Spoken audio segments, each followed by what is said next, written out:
Hello everyone. सो आज हम solutions का लेक्चर नंबर 2 ले रहे हैं और आज के लेक्चर में हमारा जो टॉपिक होगा वो होगा दो लॉज पढ़ने हैं हमें, Henry law and Rawls law. ठीक है, आज का लेक्चर का ड्यूरेशन थोड़ा छोटा रहेगा क्योंकि टॉपिक छोटे छोटे लिए हैं मैंने, तो 15-20 minutes will be sufficient for this lecture. ठीक है, स्टार्ट। तो हेनरी लॉ से हम शुरू करेंगे, है ना। हेनरी लॉ क्या कहता है कि जो आपका पार्शियल प्रेशर ऑफ गैस है, ठीक है, क्या है पार्शियल प्रेशर ऑफ गैस, वो डायरेक्टली प्रोपोर्शनल होता है। अरे यार, हाँ, डायरेक्टली प्रोपोर्शनल होता है to the solubility of gas in liquid. ठीक है, partial pressure of gas is directly proportional to solubility of gas in liquid. तो पार्शियल प्रेशर ऑफ गैस क्या हो गया, प्रोपोर्शनैलिटी हटेगा तो यहाँ पर एक कांस्टेंट आता है, that is K H, that is called Henry constant. So this comes out to be Henry law. तो यहाँ पर क्या क्या है, के एच क्या नहीं है, वो हम डिस्कस करते हैं। के एच क्या है यहाँ पर, के H is your Henry constant. ठीक है, और जो हमारा सॉल्युबिलिटी होता है उसको हम काई से दिखा रहे हैं, gas in liquid, gas in liquid. इसकी खास बात क्या है, ये एक्सोथर्मिक प्रोसेस होता है। एक्सोथर्मिक बोले थे, अब जब टेम्परेचर बढ़ाओगे सॉल्युबिलिटी ऑफ गैस डिक्रीज करेगी। ठीक है, इस तरह से आपको इसको ध्यान रखना है। अब इसका जैसे ग्राफ कैसे बनता है, ध्यान से देखिए। Partial pressure of gas is equal to pH into pi of gas. इसको हम याद कैसे करते हैं, अगर ऐसे डायरेक्ट याद ना हो, solubility of gas is inversely proportional to pH, तो उससे फिर ये आ जाता है, ये इसका बनेगा। अब यहाँ पर मान लीजिए इसको मैंने y एक्सिस पे रखा, इसको x एक्सिस पे रखा, तो y is equals to mx। मान लीजिए अगर पार्शियल प्रेशर ऑफ गैस ऐसा है, यहाँ पर काई of gas solubility of gas है, तो ये straight line passing through origin with positive slope आएगा। ठीक है, ऐसा ग्राफ यहाँ पर बनेगा। और जो इसका थीटा होगा, तो tan थीटा बोले तो स्लोप इसका क्या होगा, बोले तो m इसका क्या होगा, h। ये आपको ध्यान रखना है हेनरी लॉ के बारे में। तो हेनरी लॉ हमारा यही है।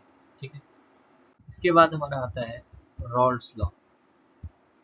क्या होता है रॉल्स लॉ, तो पहले किस तरह के लिक्विड्स के लिए होता है, तो दो तरह के लिक्विड होते हैं। पहले आप लिक्विड क्या क्या होते हैं, वोलाटाइल हो सकते हैं, नॉन वोलाटाइल हो सकते हैं।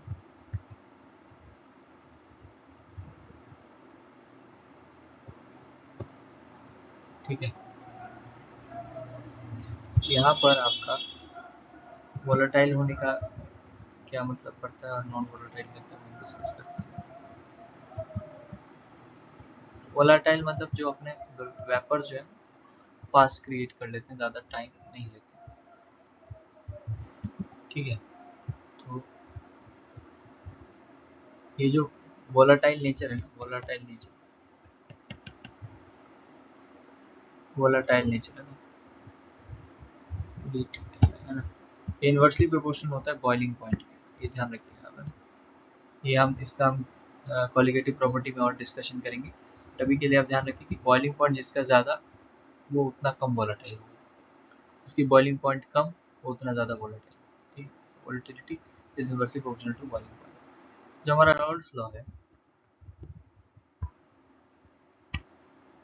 इसके लिए है, फॉर सॉल्यूशंस ऑफ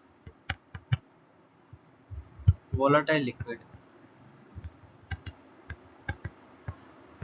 जो आपका पार्शियल प्रेशर ऑफ गैस होता है वो directly proportional to chi of solvent होता है।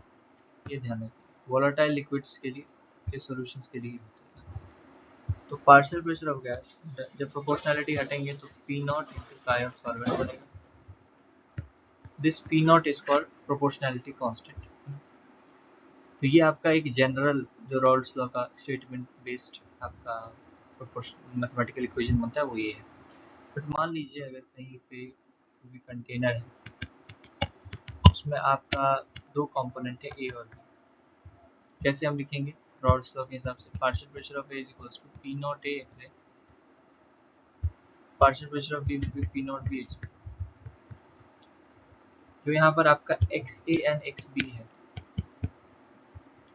ये mole fractions of A and B in liquid phase में, क्योंकि क्या लिखा solution of volatile liquid, liquid phase में।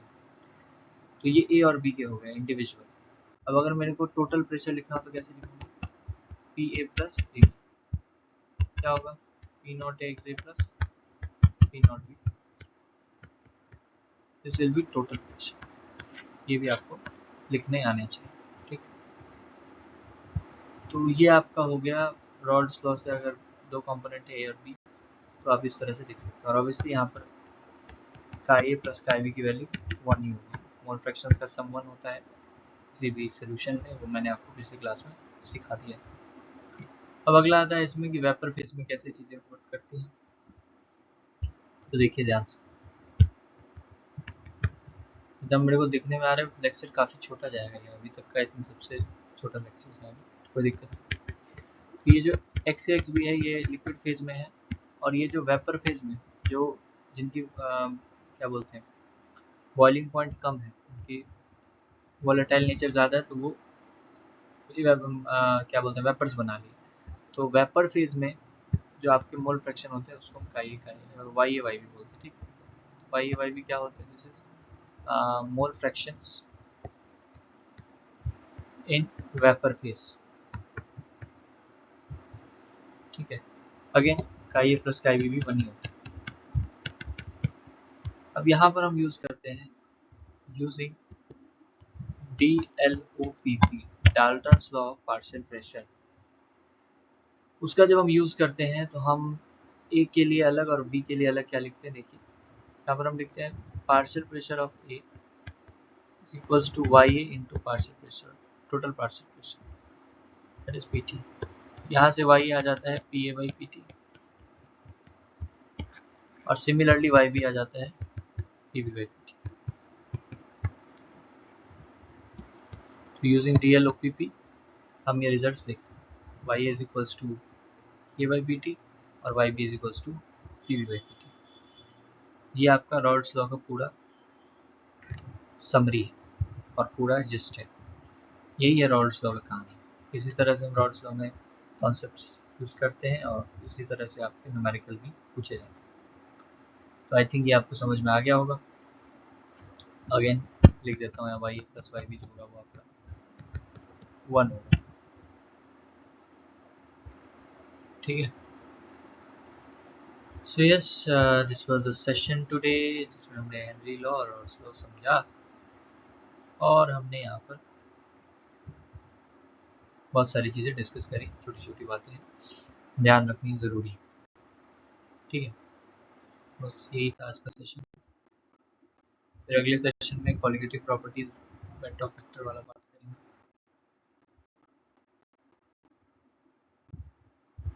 So thank you for joining me in this session, ठीक है। सो we will see you in the next session, and till then bye bye, take care, okay. So exiting 1 2 3 exit.